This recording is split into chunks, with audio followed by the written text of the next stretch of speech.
Well, it's Friday, the completion of our 11th week of sniblets. Do you believe that? I think it's, if I'm counting right, we've done, this is the 54th.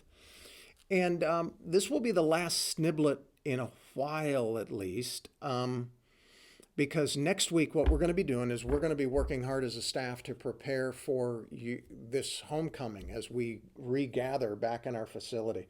And so we want to be maximizing our time. I need to maximize my time in getting ready for your homecoming.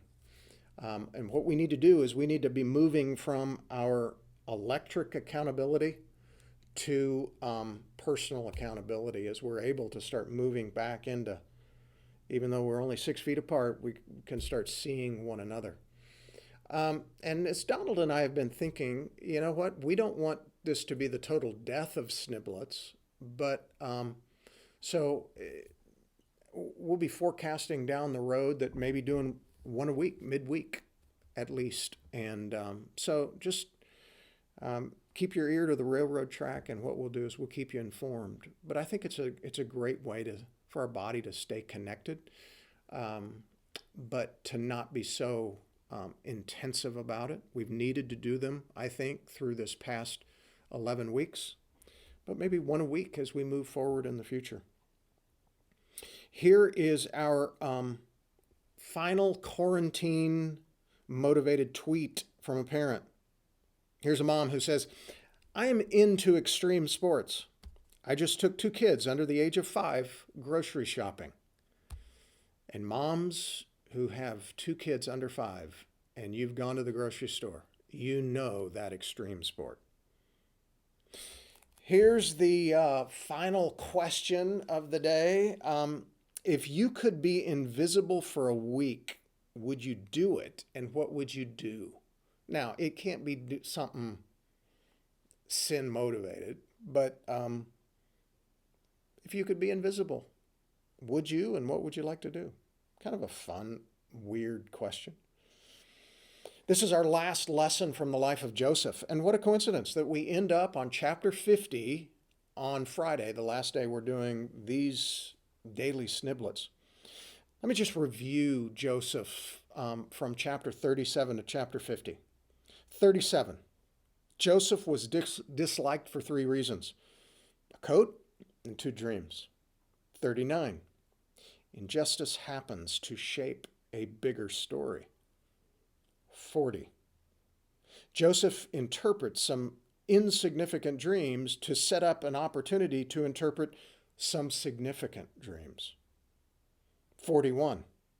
If you are faithful in prison, well, that verifies that you can be faithful in the palace. 42. God uses tragedy to move people where he wants them. 43. Will the brothers repeat what they did to Joseph? God gives do-overs. 44. Will the brothers do to Benjamin what they did to Joseph? God gives do-overs. Chapter 45. Forgiveness restores relationships. 46. Family reunion. Picture of heaven. Jacob goes from death to life.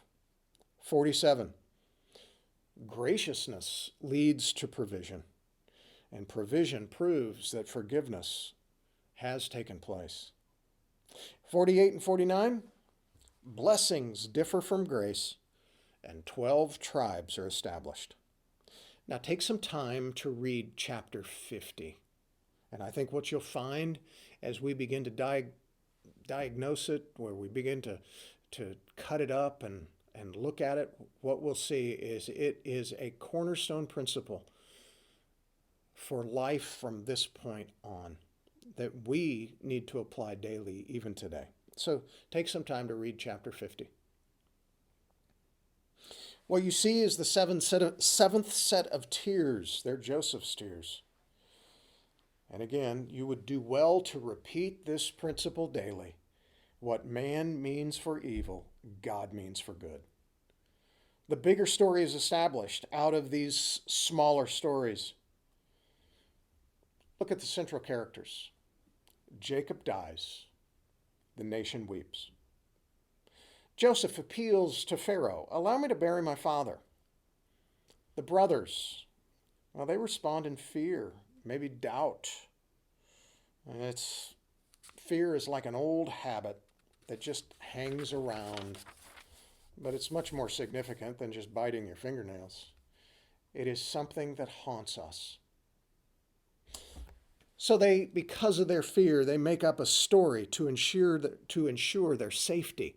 Now, why do people make up stories? Well, here's the reason we make up a story. We make up a story always for the purpose of gaining favor with our authorities. If we make up this story, then maybe our authority won't be so angry with us. Maybe they will give us favor. And now we have the 8th set of tears. Joseph again. After he realizes these guys think I might turn against them now that Jacob is dead, he says, oh guys, he's basically saying, have you missed it? Don't you see what you meant for evil? God has orchestrated it for good. And that's what God can do because he stands out of time, space, and history. God has orchestrated all of life for his good story. Application to us, next time you try to orchestrate evil, understand, God will turn it for good. And you will be embarrassed in the process. So never orchestrate evil because it's going to turn on you. You will be embarrassed in the process. God has given us assurance. Just like grace from Joseph will not stop. That's what Joseph's message to the brothers was. Guys, grace from me is not going to be interrupted. It will continue to go. It will not stop. Well, in the same way, grace from God will not stop. Participate in the bigger story. How? Well, be faithful, not fearful in the little story. The corona is the little story. It's not the big story. The bigger story is what God is orchestrating for life change out of this. So as we re-enter, as we move back to a new normal, join me as God is writing a bigger story in the history of GI Free. The bigger story is not the suffering that we've gone through. The bigger story is how God is going to use us as we press into the future. Join me in the bigger story to see what God is going to orchestrate as a result of us moving out of this little story. We're continuing to pray for you. I cannot wait to see you in a week. Over the next week, we're going to be putting up the tent on Tuesday, setting up. Drive by the facility. See how we're going to set it up between Wednesday and Sunday. If you're still uncomfortable about coming on to our facility, we'll be giving you instructions next week, what it will look like. But if you're still uncomfortable, stay at home. We will get the message to you at home. But man, I can't wait to see you. I don't think anybody people who aren't involved in a church don't know the significance of our reunion. It's a picture of Jacob and Joseph reuniting, thinking, it's so sweet to be with you again. So have a great week. Tune in again this last Sunday, and then we will see you face to face the following week. Can't wait to see you. Have a great weekend.